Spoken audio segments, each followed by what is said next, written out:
Hi guys! Welcome dito sa Rizan Char. Ang reading nito ay for collective for anyone who can resonate sa reading nito. This is a general and a collective reading your energy at this time.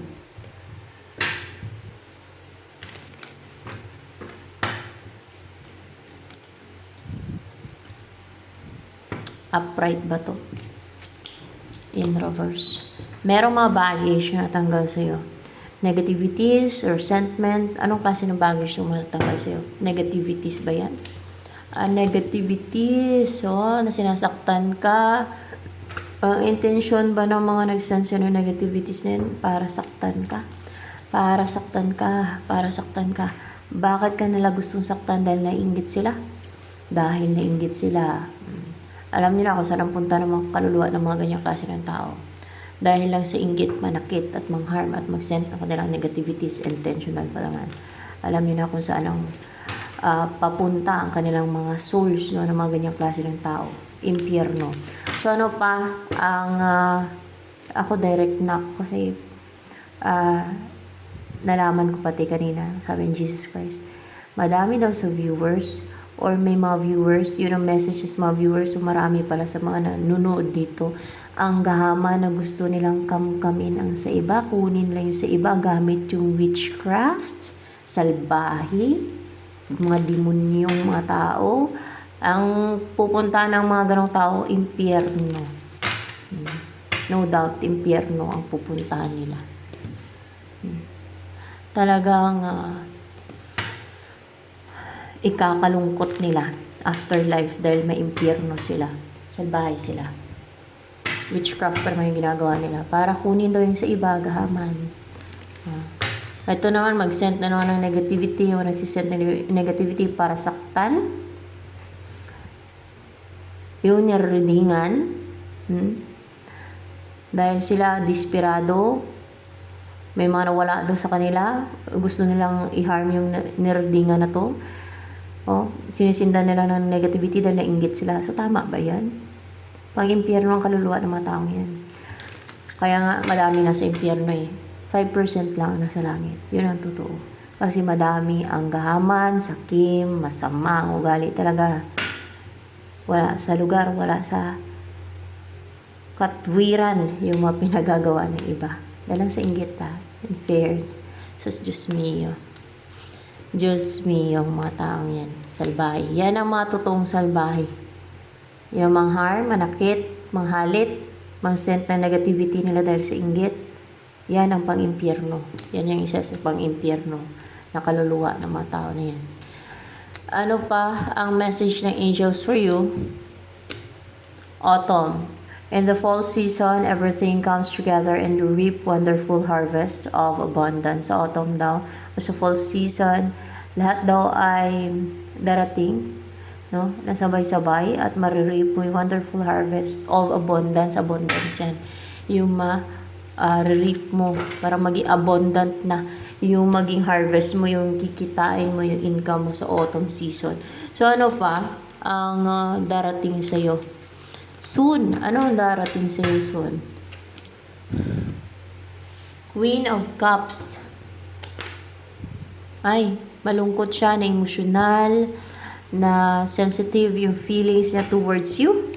Yes, towards you, sensitive yung feelings niya towards you, na napupush talaga siya, motivated siya, na nagiging fearless, nagiging brave, nagiging courageous na mag-take ng risk sa'yo, yung tao na yan, kasi malungkot yung buhay niya at nasasaktan siya, nahirapan siya without you. O sa'yo yan attached or emotional. Sa'yo nga, sa'yo, attached siya, emotional siya pagdating sa'yo. Magaan yung loob niya sa'yo, malapit ang loob niya sa'yo.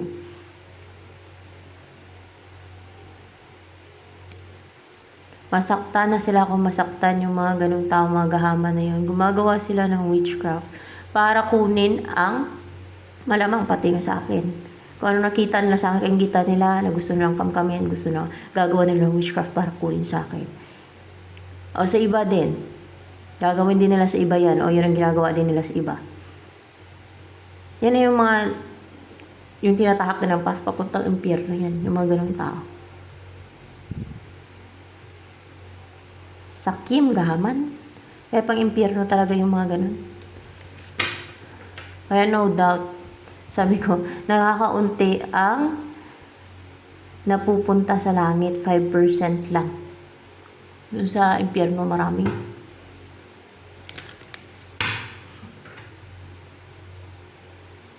Yung sa purgatory, yan yung mga nag-aantay ng Day of the Judgment at yung mga buhay pa ngayon. Naabutan na. Basta pagka yun na yung masasalain. Salbahi, ang mga ibang tao. Salbahi, gahaman, selfish, greedy, makakapal ang muka. Malamang pati yung asakin, kung nakita nung sa akin gagawa na ng witchcraft, gusto lang kunin. At sa iba din, ganun din yung ginagawa nila.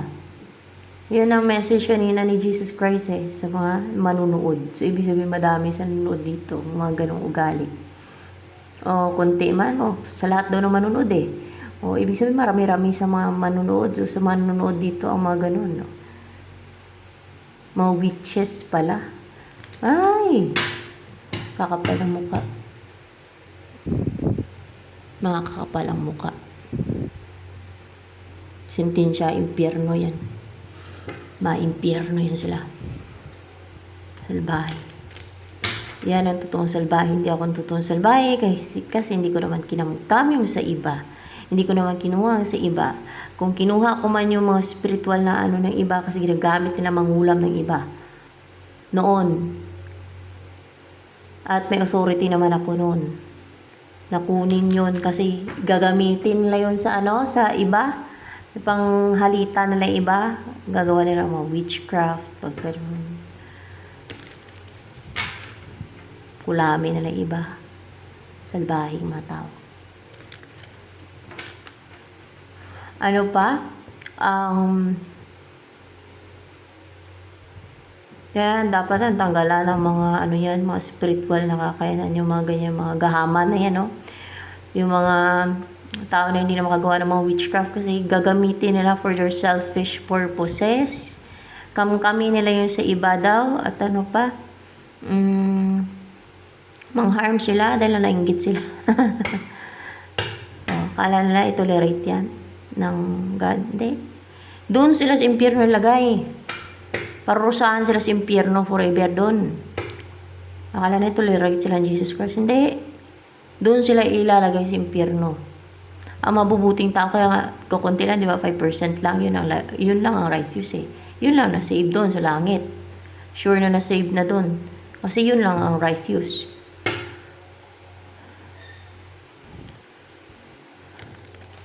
Katulad nung panahon ni Noah. Pamilya lang ni Noah ang righteous kasi at si Noah, kaya yun lang na-save. Yun lang nabuhay, the rest, pinagtatapon yung sa impyerno. Tama ba? Pinagtatapon sa impyerno yung mga maliban sa pamilya ni Noah. Pinagtatapon sa impyerno kasi mga salbahe yun, ma-evil. Pinagtatapon sila sa impyerno. Ganun yun. Akala kasi ng mga tao na yan ay manghinayang sa kanila yung God, itapon sila sa impyerno. Kahit sige sila gawa ng masama, witchcraft, pinapairal na yung pagiging gahaman nila, pagiging selfish nila, ganun. Yan sila nagkakamali. Yun ang tingin nila. Yun ang akala nila.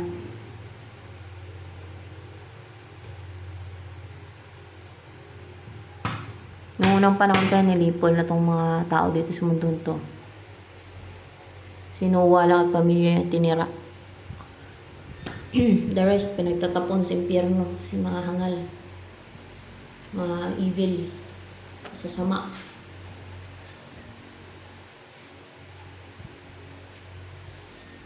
Salbahe kasi mga taong iba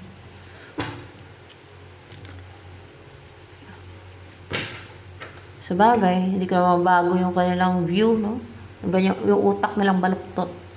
Baluktot yung utak na mayan. Sanay na Pag nainggit, manghalit, mangharm, gagawa ng scheme. Sanay na sila Yun nga lang, afterlife, may sentensya, impyerno. Um,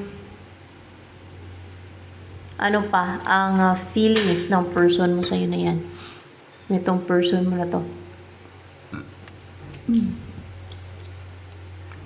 Klaro na sa kanya na yung feelings niya, no, na wala nang confusion, hindi na siya nalilito, na mahal ka niya talaga. Yes, na mahal ka niya talaga, na gusto niyang bumuo ng family with you. Ayan. Na mahal ka niya. Pero sa mga hindi naman ganun, guys, hindi kayo kasali doon sa sinabi ko. Kasi, naano ko kanina doon sa pag-guide ni Jesus Christ ba? May sa mga viewers, sa lahat ng viewers, ano po ba message mo, Lord Jesus Christ, siya nag-guide? Na huwag maging gahaman, no? Huwag nilang kamkamin yung sa iba. Kasi mga greedy sila, guys. No? Sa mga hindi dyan ganon, mga greedy daw. Oh. Huwag daw maging greedy. Na gumagawa pala ng witchcraft, ay abo, para makuha yung, siguro pati yung sa akin, kung ano makita nila sa akin, gagawa nila ng witchcraft kasi kukunin nila, no? Gusto nilang kunin. At kung baka pati yung person ko, pati yung pati yung kapirahan ko, o baka yung kung ano lang makita nila sa akin, baka pati busis ko, kaya kumakanta man ako, di ba? Pagka nagre-reading ako minsan, kaya minsan pause-pause ako eh. At kung ano makita nila sa iba, yun. Pag interesan nila, gagawa nila ng witchcraft, kaya kukunin daw nila, mapasakan nila na. Ayun. Naku, ma-impyerno talaga sila. Impyerno talaga kapag saka ng mga taong yan. Witchcraft pa naman yan, no? Gahaman, di ba?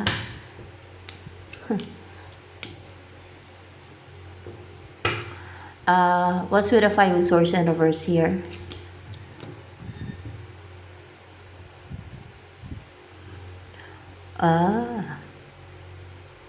Mukhang puputulin ang sungay ng mga taong yan. Puputulin ba ang sungay nila? Magkakaroon ng hustisya? Puputulin ang sungay nila ng mga taong yun. Magkakaroon ng hustisya. Puputulin ang sungay nila ng mga tao na yun. Madami na sa end of times kasi ito, madaming evil at gumagawa ng witchcraft for their selfish purposes. Salbahe, yan ang mga totoong salbahe. Balik ta rin pa ako niyan, ako pa sabihin na lang salbahe, ako pa pagkwentuhan na salbahe yan, pero sila ang totoong salbahe. Yung ginagawa nila, sila ang totoong salbahe. Oh.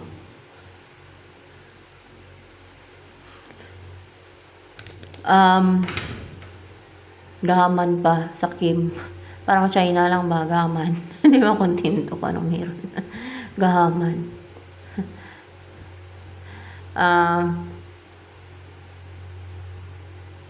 Nairita ako, may isip ko. Isip ko baka pati akin na ano na, ay.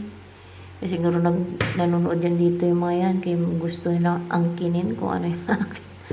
Nagsasama ng ugali, isip ko. Baka pati din sa iba, ganun ang ginagawa nila.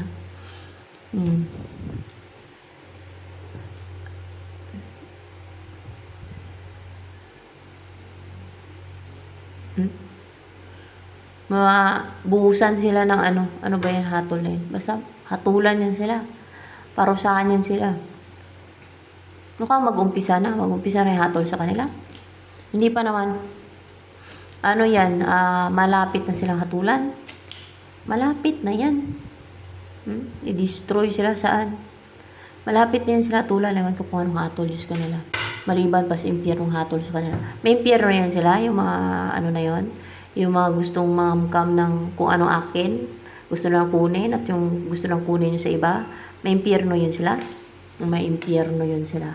Natural, nanonood sila dito, kung ano siguro nasasabi ko siya na kung ano meron ako gusto lang kunin. O meron yung pagkagahama nila. Ay, abaw, napakasama ako kasi wala akong pakialam sa kung ano meron yung iba. Hindi ko naman gustong kunin yung sa iba.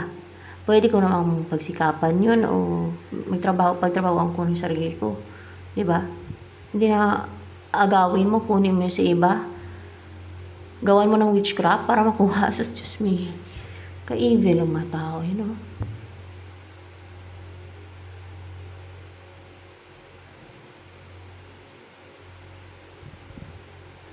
Kaya pinagtatanggalan ko ng spiritual powers yung iba, spiritual naman abilities. Kasi ginagamit nga nila sa further selfish purposes. Noon pa yon. Yung iba, konti lang naman. Kasi, nangungulam. Na ano, kasi gusto nilang makuha yung sa ano. Nainggit lang, manghalit. Mga ganon. Oh.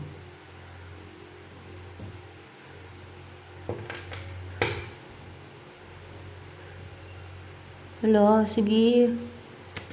May pagtatapunin niya yung mga simpyerno. Salbahe. Ang sasama ng ugali. Abaw. Abaw, abaw, abaw.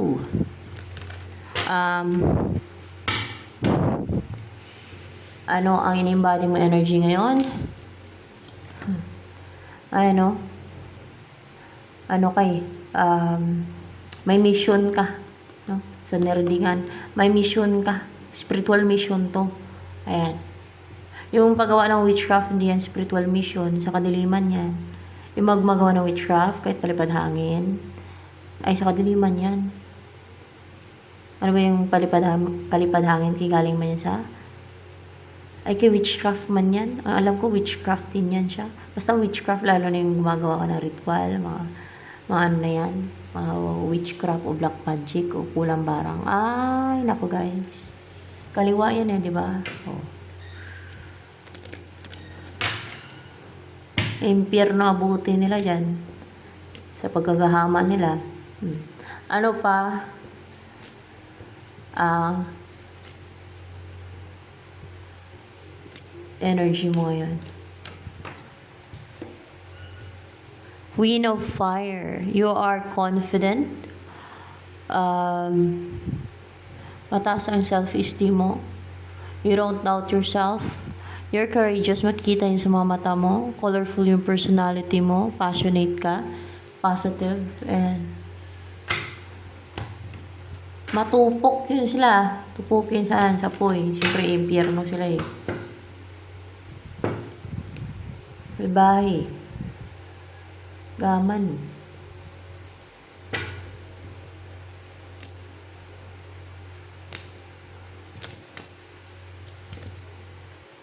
And the Empress.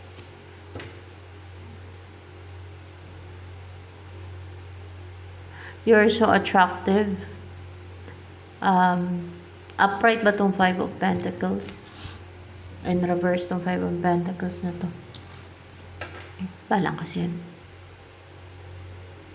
Maging abundant na yung buhay mo. Mag-umpisa na ma-attract mo na yung abundance. At makarecover ka na sa mga yung pinahirapan ka, yung nagdusa ka, yung konti yung pera mo, yung parang okay na left out in the cold ka kasi parang dusa ka, nahirapan ka, pwede financially o kung sa mga area ng buhay mo. At maging maging kung naging salat, no, maging abundant na yung buhay mo, maging healthy ka na din, at everything will go well, no? Maging parang mapasayo na lahat ng all good things in life kasi impression eh. Oh. At madaming magmamahal sa'yo. Hindi sa madaming magmamahal sa'yo. May magmamahal sa'yo ng totoo, ng tunay. So yan, oo. Itong defensive na person na to, yan ang magmamahal sa'yo ng tunay at totoo. Pero kung sakali, no, kung nasa side ka ng light, kunwari chosen one, usugo ka, wag ka mag-expect na mamahalin ka o suportahan ka ng maraming tao kasi maraming tao, madami ang sa side ng devil yan, nasa side ng kadiliman, kaya pero kung mga evil o devil o demonyong klase ng tao, yan ang suportahan nila, yan ang mamahalin nila, kagaya nila mga puno ng kaplastikan at kaibilan yung mga pinagagawa. Pag-initan nila yung mga side ng light, yun na yung mga chosen one, sugo, mga ganyan, yun ang pag-initan nila. Yun nga lang, punta naman sila sa impyerno. Ayan, hatulan naman sila sa impyerno. Sa lahat ng kabalaktutan nila at sa lahat ng mga kasamaan at kademonyuhan na pinaggagawa nila sa mga mabubuting tao, sa mga biniktima nila.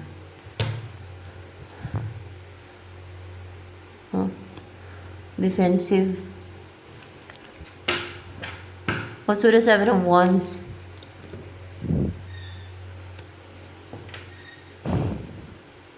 Yung person mo ng defensive na to, makarecover na, no?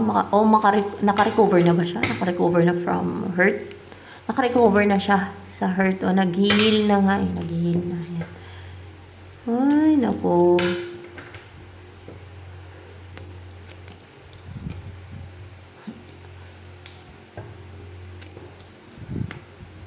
Oh, magkakaroon ng new cycle sa inyong dalawa. Antay-antay ka lang. Magkakaroon ng new cycle sa inyong dalawa. Oh, mawala din yung mga scheme, deceit ng iba na yan. Oh, mag-umpisa din na maging stable na. At malaki yung offer niya sa'yo, malaki. Huge offer, may offer yan siya sa'yo. Courageous na mag-offer, no? Malaki yung offer niya. Upright ba to? Ay, hindi. Makapag-decide na din yan. Actually, nakapag-decide na siya.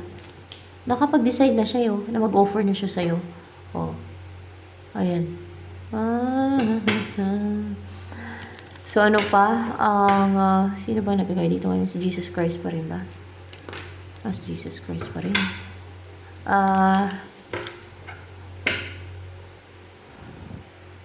Huwag ko nang tanongin kung ano yung message sa mga viewers ko. Madiscover na kung ano naman yung mga ginagawa pala ng mga ibang nanonood dito.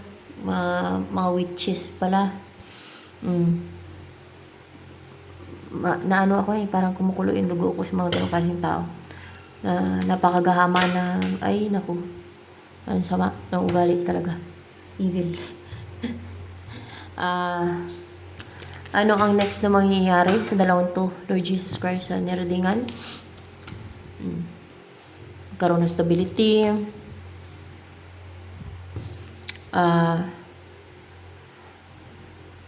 May magte-take ng action na, no? Oh, magkaroon ng movement. What's with the 7 of Cups?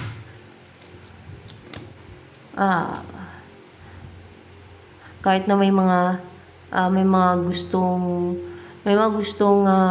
magpalito, ganon, may mga gustong magpalito o para lumayo, tumalikod, no? Pero mag-take pa rin ng action siguro sa person mo, ikaw o both of you, no? Na so driven to be together. Yan. So, ayan guys, ano pa ang next na move ng person mo na yan sa'yo? Makipag-unite, makipag-reconcile yan sa'yo. Oh? Magkaroon talaga ng union sa inyo. At spiritual union, hindi lang, pati in reality, no? Magkakaroon ng union talaga sa inyo, reconciliation. May mag-message, o may mag-travel, message or travel. May mag-message, temperance. Ano yan, inaalay na kayo? Hindi. I-align kayo, i-align kayo. May magme-message. Siguro sa person mo o both of you magkaroon ng communication sa inyong dalawa. Magkaroon ng union sa inyong dalawa ng person mo. See? Pag-isahin talaga kayo ng God. Ay mag-iisip kayo na mag-isip sa isa't isa. Yung person mo mag-isip tayo, mag-isip sa'yo, mag-overthink. Hanggang sa ma-unite kayong dalawa. Ayan, mag-message and then ma-unite kayong dalawa. So ito na lang guys for collective reading.